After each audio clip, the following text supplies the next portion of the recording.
And welcome back to The Single Cook. My name is Tiffany and I'm your host. My voice is a little scratchy today because I have been losing it, but we're going to press on with the video anyway. Today I'm going to be making a bell pepper pasta, and I am not making it for myself, but I'm making it for a friend of mine who just had a baby.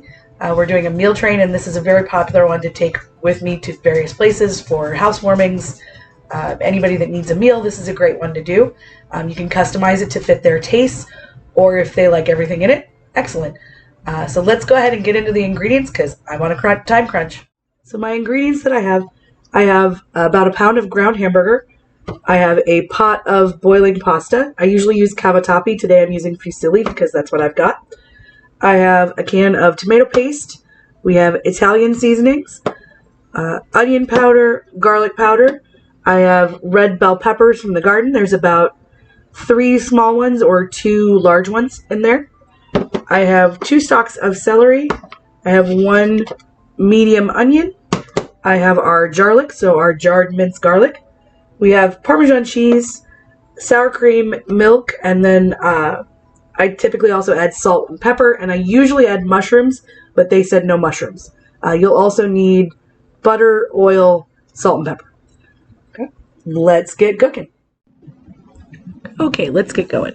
We're going to use some of that bacon fat so that I don't have to use any salt. I'm going to put about 2 tablespoons in the pan to heat up and start melting down. You can use whatever oil or fat of your choice. Butter or vegetable oil will work just fine as well. Okay, we're going to put that medium onion in. Not sure why my camera keeps whiting out everything white, but that is an onion. This is 2 stalks of celery that I have diced up as well.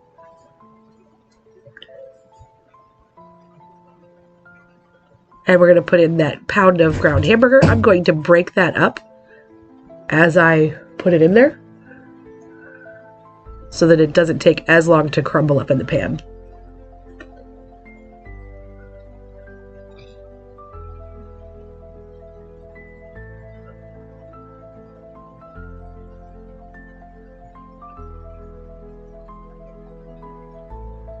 Okay, wash your hands. Anytime you touch raw meat, wash your hands. Okay, we're going to give that a good mix around. Make sure that that fat is getting all coated over the vegetables and helping to add some salinity to some of the meat.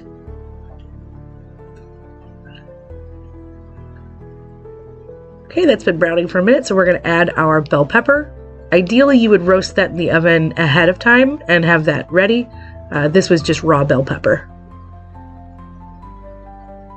So we're going to mix that around and let that cook for a minute before adding our minced garlic.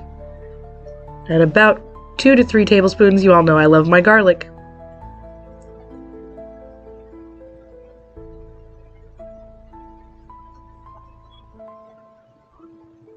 We're going to add our seasonings as well. We're going to do about a teaspoon each of the Italian seasoning, the onion, and the garlic powder.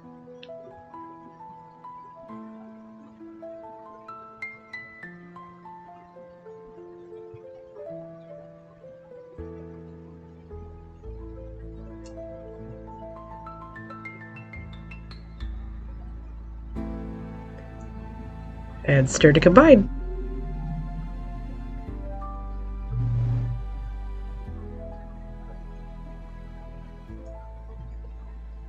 Okay, next we're going to be adding in our tomato paste.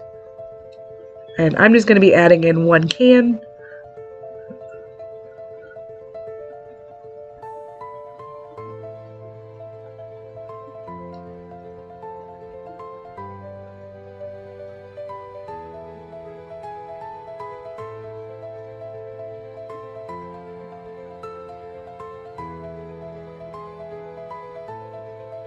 And we're going to start to melt that into our meat mixture. The more melted in it is, the easier it will be to loosen it up later on when we add other things.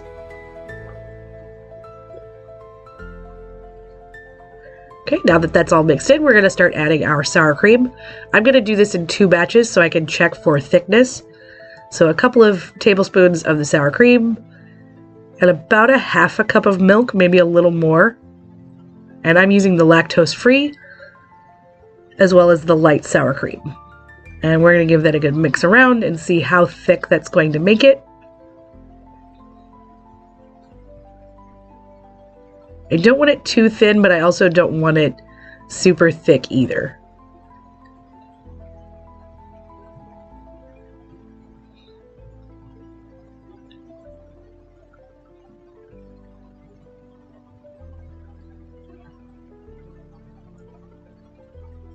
And I'm going to add a little bit more of each.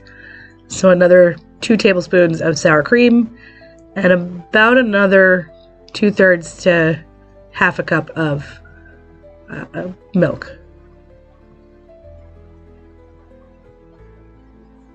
And that's going to give me a thickness that I'm pretty happy with. Also knowing that I'm going to be putting in some pasta water to thin it a bit more.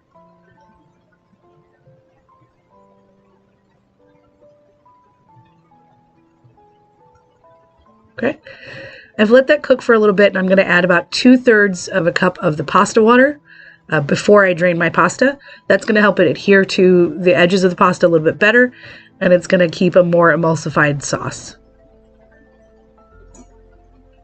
Give that a little stir.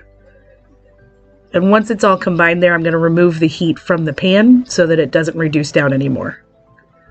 Okay, now that I've drained my pasta and I've got my sauce all ready, I'm going to put it into a baking sheet or a to-go pan, really. I'm going to start with all of my pasta, and this is a full bag of fusilli.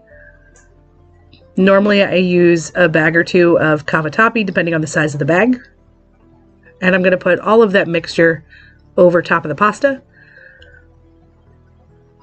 Make sure you have a good grip on your pan, especially if you're using heavy cast iron. You want to make sure that you will not lose your grip.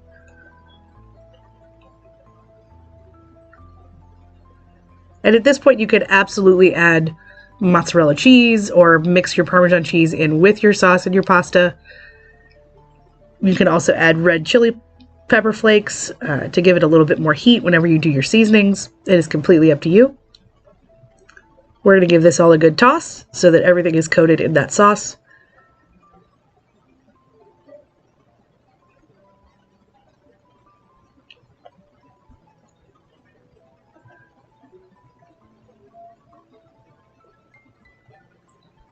And then we're going to top with some Parmesan cheese. I'm putting just enough to make a difference, but not enough that I need like a full broil layer. So it's going to melt a little bit on top and give you that hint of cheese, but not like a thick layer. But you absolutely could do a thick layer and it would be just as delicious. And at this point, it is ready to eat. You can eat it just the way it is or pop it in the oven or under a broiler to get that cheese nice and melty. And that is our video for the day. So I have taken that over to my friend's house and they have already dug in, and I hope it was good. They said it smelled really good. So today we made that bell pepper pasta using red bell peppers from the garden, as well as some generic vegetables, onions, celery. I used fusilli pasta instead of the cavatappi because I was out. But a little bit of tomato paste, some milk, some sour cream, made an excellent sauce for that. I also like to hide veggies in it. So normally when I make it for myself, I will add shredded carrots, some kale, some mushrooms, so I'll make it a little bit more, but I knew some of their preferences and I didn't know what their son would like to eat. You can also add red pepper flakes as well to give it just a tiny bit of kick, and that really helps out a lot too. You can also top it with mozzarella cheese instead of Parmesan and add more of a cheese layer to it. You can also mix that cheese in with the sauce and make it even a thicker sauce. There's a ton of different options that you can do with it, but even the basic recipe is really delicious, especially with that cheese garlic bread. So thank you for coming with us. Thank you for liking and subscribing and following along. We hope to see you next time for more recipes.